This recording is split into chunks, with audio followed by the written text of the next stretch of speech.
Projectile motion in a viscous medium.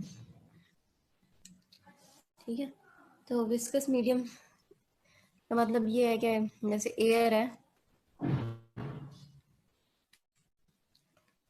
तो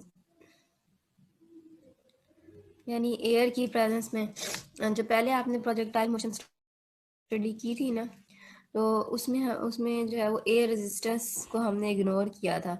लेकिन जो ये वाला केस है, इसमें हम एयर रेजिस्टेंस को इग्नोर नहीं कर रहे,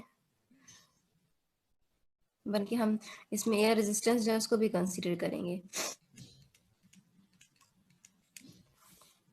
पहले हमने इसको सिंपल केस किया था, अब ज़रा हम इसमें थोड़ा सा कॉम्प्लिकेटेड केस इसका करेंगे और हम एयर रेजिस्टेंस को भी कंसीडर करेंगे।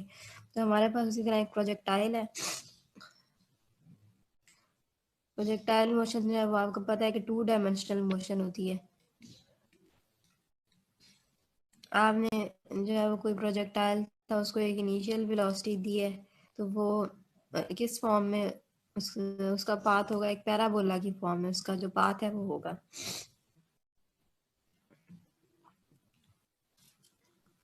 करेंगे क्या, सबसे पहले इक्वेशन ऑफ मोशन जो है वो लिखेंगे। हमें पता है कि F is equal to M A. ये जो F होती है नेट फोर्स होती है यहाँ पे। ठीक है, अब इस केस में जो नेट फोर्स है वो जो एक्ट करेगी इस प्रोजेक्टाइल पे, वो कौन सी होगी। जो भी ऑब्जेक्ट है, एक तो उसका वेट होगा एम जी, जो कि डाउनवर्ड होगा, फिर उस पर जो है ना वो एक एयर रेजिस्टेंस एक्ट करेगी अपवर्ड डायरेक्शन में।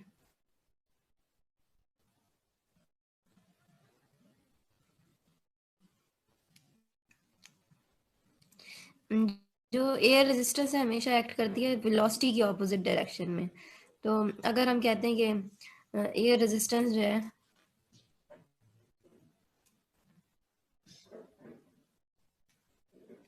फॉर एग्जांपल वो इक्वल है F इज इक्वल टू के इंटू वी। ठीक है, तो कल जैसे मैंने आपको बताया था कि हम जो है जो ये रेजिस्टिव फोर्स होती है इसको हम किस तरह से लेते हैं, के वी की पावर एन। तो एन जो है वो 1 भी हो सकता है, 2 भी, कुछ भी हो सकता है। तो जो इस केस में हम ले रहे हैं वो है के वी। तो अब ये जो एयर रेजिस्टेंस वाली फोर्स है, रेजिस्टिव फोर्स, इसकी डायरेक्शन हमेशा कैसे होती है कि अगर ऑब्जेक्ट जो है वो ऊपर मूव कर रहा है तो एयर रेजिस्टेंस नीचे की तरफ उस पर एक्ट करेगी। अगर ऑब्जेक्ट जो है वो नीचे मूव कर रहा है तो एयर रेजिस्टेंस की डायरेक्शन उसकी ऑपोजिट, उसकी मोशन जो है या उसकी वेलोसिटी की ऑपोजिट डायरेक्शन में होगी। इसीलिए हम फिर यहाँ पे एक नेगेटिव साइन जो है वो भी लगाते हैं। तो इसमें जो है नेट फोर्स फिर क्या एक्ट करेगी। अब इसके दो पाथ हैं, मतलब यहाँ से यहाँ तक अगर आप देखें ना, जो स्टार्ट वाला पाथ है इसका, ठीक है, उसमें ये ball upward move, projectile upward move कर रहा है। ठीक है, उसके बाद जो है ये डाउनवर्ड मूव कर रहा है। तो अगर आप इनमें देखिए, पहला केस जो है उसमें वेट डाउनवर्ड होगा, जो एयर रेजिस्टेंस है वो भी किस तरह से होगी, अच्छा वो इसकी ऑपोजिट डायरेक्शन में होगी। तो ये रेजिस्टेंस की जो डायरेक्शन है वो, ठीक है, तो यहाँ से आपके पास आ जाएगा F minus M G is equal to M A. अब एफ आर जो है वो किसकी इक्वल है, माइनस के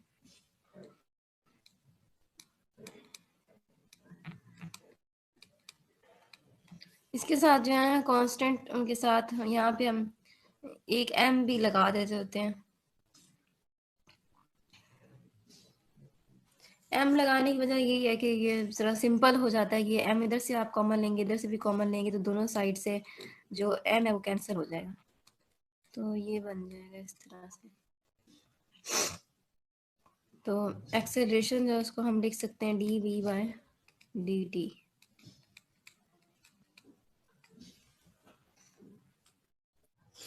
अब इसको अपने करना है इंटीग्रेट,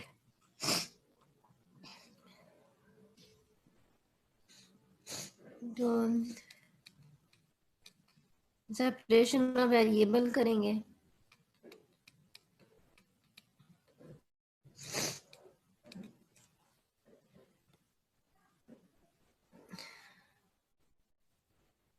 एम जो वो मैथ है, स्मॉल है, मैथ ऑफ प्रोजेक्टाइल है,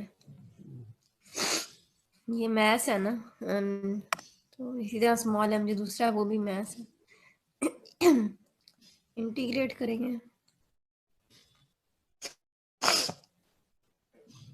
बी नॉट से भी इस पे लिमिट आ जाएगी, इस पे 0 से टी, तो टी किसके इक्वल होगा, इसका डेरिवेटिव होगा माइनस के डी वी, तो 1/- के आपको मल्टीप्लाई डिवाइड कराना पड़ेगा,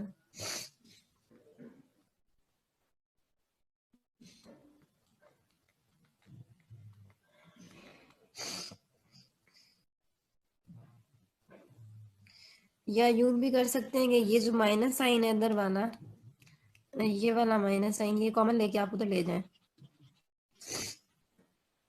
ठीक है, ये माइनस साइन इधर ले जाएं, तो क्या आ जाएगा इधर, माइनस टी,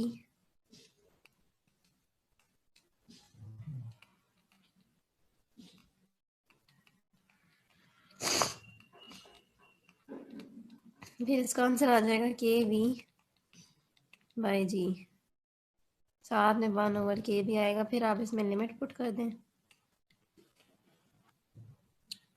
तो minus T is equal to 1/k,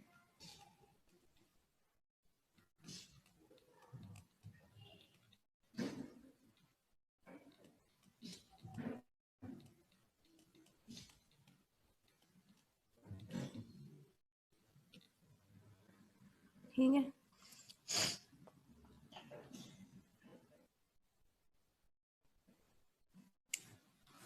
इसको थोड़ा सिंप्लीफाई कर लें,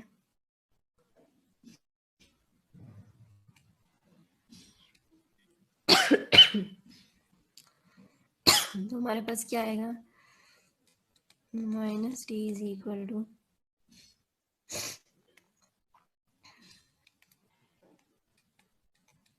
-t = 1/k ln of k v plus t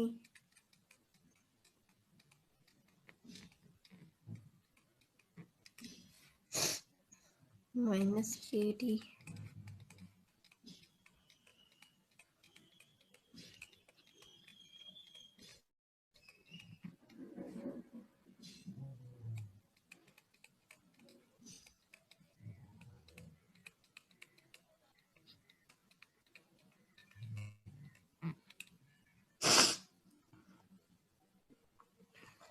ठीक है। तो नेक्स्ट हमने जो है ना वो डिस्प्लेसमेंट के लिए फॉर्मूला निकालना है, तो हमारे पास जो है वो क्या आएगा,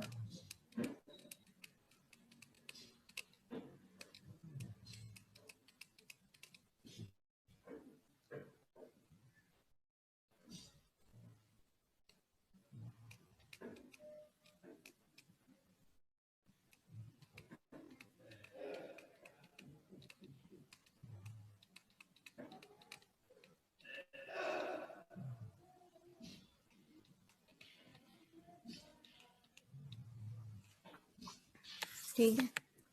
अब आपने डिस्प्लेसमेंट निकालना है, तो इसको मज़ीद एक दफ़ा इंटीग्रेट करेंगे, इसको हम लिख सकते हैं dx/dt,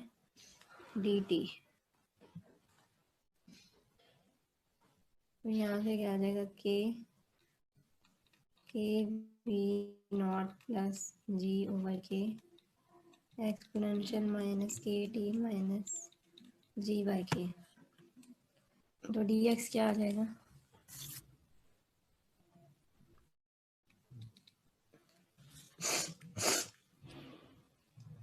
सेपरेशन ऑफ वेरिएबल्स करेंगे फिर, तो राइट साइड पे आप देख रहे हैं कोई x नहीं है, t है, ठीक है, तो dt को दूसरी तरफ ले जाएं, dx को इधर ही रहने दें, तो यहाँ से क्या आ जाएगा, dt इधर मल्टीप्लाई हो जाएगा, K V naught plus g/k,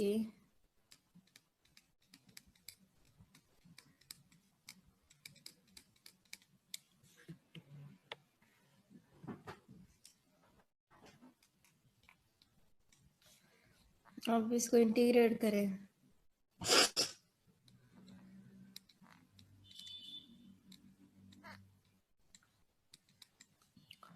तो क्या आएगा, K V naught plus G by K, ये कांस्टेंट है। एक्सपोनेंशियल माइनस के टी को इंटीग्रेट आप करेंगे, इसकी इंटीग्रेशन जो है वो ये आ जाएगी, 0 से टी माइनस जी बाय के टी। तो ये आएगा exponential minus K T minus 1।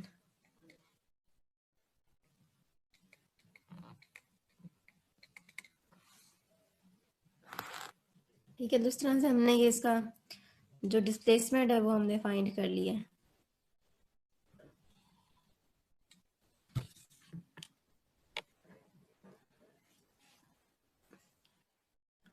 ये वाला जो रिलेशन था ये वेलोसिटी के लिए था,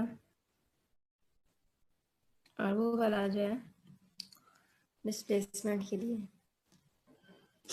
अब इसका जो है वो हमने अगर निकालना है टाइम ऑफ फ्लाइट जैसे निकालना है, तो उसके लिए तरीका जो है वो उसी तरह ही होगा जैसे पिछला वाला केस था ना। तो उसमें आपने जब टाइम ऑफ फ्लाइट निकालना था, तो टाइम ऑफ फ्लाइट क्या होता है कि पूरा जो प्रोजेक्टाइल मोशन है उसमें जो टाइम रिक्वायर्ड है वो टाइम ऑफ फ्लाइट होता है। ठीक है, टाइम हमें पता है कि टाइम ऑफ फ्लाइट का मतलब ये है कि प्रोजेक्टाइल अपनी पूरी मोशन कंप्लीट करेगा। जब वो अपनी पूरी मोशन कंप्लीट करेगा तो वो पहले यहाँ पे था, तो वो कहाँ पे पहुंच जाएगा, इधर इस पॉइंट पे। ठीक है, तो इस पॉइंट पे क्या होगा, उसकी जो हाइट है वो 0 हो जाएगी। ठीक है, तो इस केस में उसकी हाइट जो है वो 0 होगी। तो आप जो है वो इसकी जो हाइट है या वाई था उसको 0 आपने पुट किया था, तो आपके पास जो है वो टाइम ऑफ फ्लाइट आ गया था उस केस में। इस केस में हमारे पास जो है ये हमने डिस्प्लेसमेंट जो है फाइंड किया। अच्छा, अब ये जो थे ना दो कंपोनेंट्स आपके पास डिस्प्लेसमेंट के भी बनेंगे ना, एक्स और वाई। तो अब ये वाला जो केस था ना हमारा, इसमें हमने जो है वो किस तरह से लिया था, हमने इसमें वेट को भी कंसीडर किया है। तो वेट जो है वो वाई एक्सिस के अलोंग एक्ट कर रहा है। फोर्सेस जो है वो किस तरह से हैं इसमें प्रोजेक्टाइल मोशन में, एक तो वेट वाली को आप वी वाई भी लिख सकते हैं।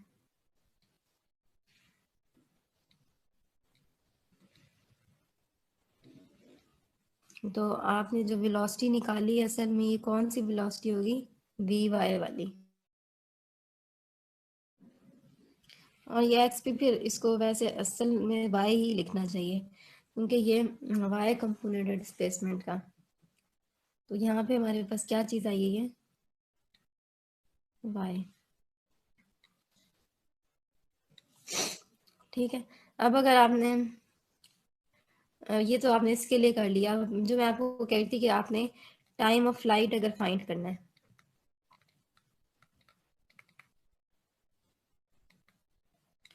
टाइम ऑफ फ्लाइट के लिए आप फिर वाई को 0 पुट कर देंगे। ठीक है, इसका मतलब ये है कि प्रोजेक्टाइल जो है उसने जहाँ से स्टार्ट किया और फिर एंड तक जो टाइम उसको लगा है वो टाइम ऑफ फ्लाइट आप फाइंड कर रहे हैं, तो वाई जो है वो तब 0 हो जाएगा। ऊपर वाली इक्वेशन में पुट करें तो यहाँ से आपके पास जो है वो क्या आता है, 0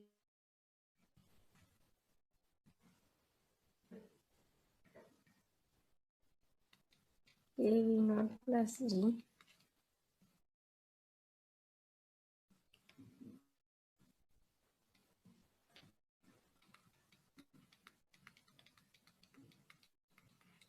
तो ये इस तरह की इक्वेशन एक बनेगी। ठीक है, इसको जब आप इस तरह से करेंगे, इसको उधर ले जाएंगे तो, लेकिन अब इस इक्वेशन में अगर आप देखें तो यहाँ पे भी टी आ रहा है और इस एक्सपोनेंशियल में भी टी आ रहा है। तो ये जो टाइम ऑफ फ्लाइट की इक्वेशन है इसको आपको मज़ीद सॉल्व करना पड़ेगा, कि इसको सॉल्व करके ताकि जो टाइम है वो एक तरफ आ जाए और इस तरह से आप टाइम ऑफ फ्लाइट बता दें। तो वो करना जो है वो कोई इतना आसान काम नहीं है। ये जो है ना कॉम्प्लिकेटेड हमारे पास फिर रिजल्ट इस तरह से आ जाता है, तो हम एयर रेजिस्टेंस को भी कंसीडर करते हैं। तो अगर आपने ये करना है तो उसके लिए ना फिर मुख्तलिफ तरीके होते हैं। कुछ ये मतलब या तो ये उस तरह से सॉल्व करके करें, या फिर जो है वो न्यूमेरिकली भी करते हैं कि वैल्यूज पुट करके, ठीक है, जो मुख्तलिफ इसमें के की वैल्यू है, वी नॉट जी की वैल्यू पुट करके। तो लेकिन हमारा जो है वो यहीं तक ही होगा, मजीद जो है वो हम इसको सॉल्व नहीं करेंगे। बाकी इसमें जिस तरह से आपने वाई डायरेक्शन के लिए किया है ना, तो अगर आप एक्स डायरेक्शन के लिए देखते हैं तो एक्स डायरेक्शन के लिए क्या होगा, अब है वही प्रोजेक्टाइल मोशन। अब अलोंग एक्स एक्सिस जो है वो कौन सी फोर्सेस होंगी, अब अलोंग एक्स एक्सिस ग्रेविटी तो नहीं एक्ट कर रही, ग्रेविटी तो वाई एक्सिस के अलोंग ही एक्ट कर रही है। बाकी जो है फ्रिक्शनल फोर्स किस तरह से एक्ट कर रही है, क्योंकि प्रोजेक्टाइल जो है वो बिल्कुल अपवर्ड भी मूव नहीं कर रहा या हॉरिजेंटली भी मूव नहीं कर रहा, बल्कि वो इस तरह से प्लेन में मूव कर रहा है। तो इसलिए जो रेजिस्टिव फोर्स है ये एक्स एक्सिस के अलोंग भी एक्ट करेगी और वाई के अलोंग भी एक्ट करेगी। तो हमारे पास क्या आ जाएगा,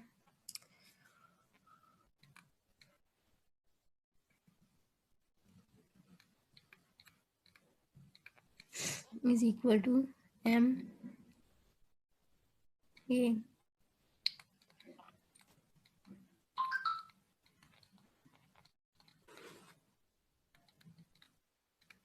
ठीक है, इसको भी आप सॉल्व कर लें तो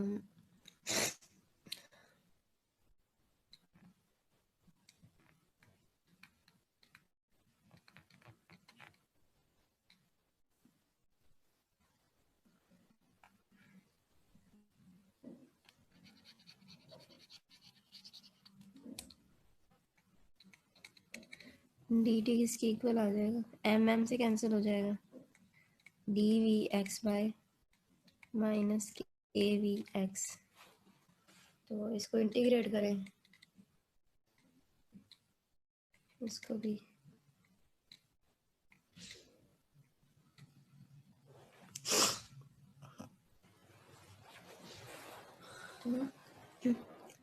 यहाँ से आ जाएगा 1/k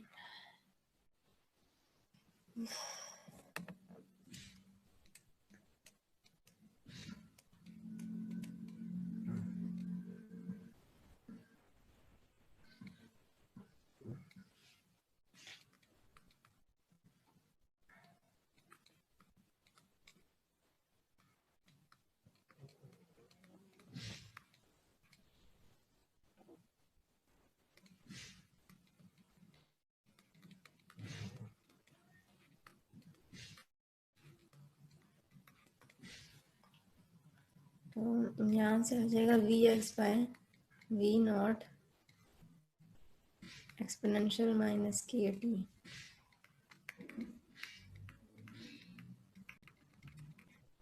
यस कंप्लीट आ गया।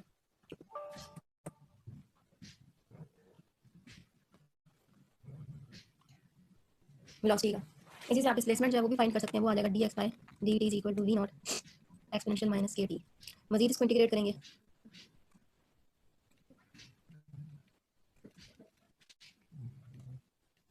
इधर आ जाएगा एक्स, ये वी नॉट क्योंकि इनिशियल वेलोसिटी कांस्टेंट ही है, ये इसकी इंटीग्रेशन क्या हो जाएगी minus K T bye minus के, यहाँ से आ जाएगा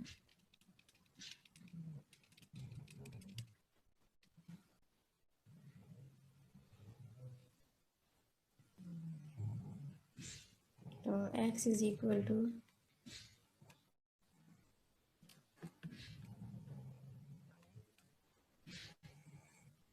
we naught X by K 1 minus exponential,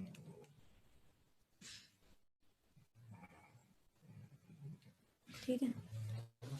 तो इस तरह से ये हमारे पास इसका आंसर है। तो ये ज़रा कॉम्प्लिकेटेड केस है, तो इसमें हम यहीं तक ही करेंगे, एक्स और वाई वाली इक्वेशंस फाइंड करेंगे। टी की इक्वेशन आपने, टाइम ऑफ फ्लाइट की इक्वेशन हमने देख ली है कि ये भी हमने यहाँ तक सॉल्व किया, इसके आगे जो है ना ये बहुत कॉम्प्लिकेटेड हो जाता है।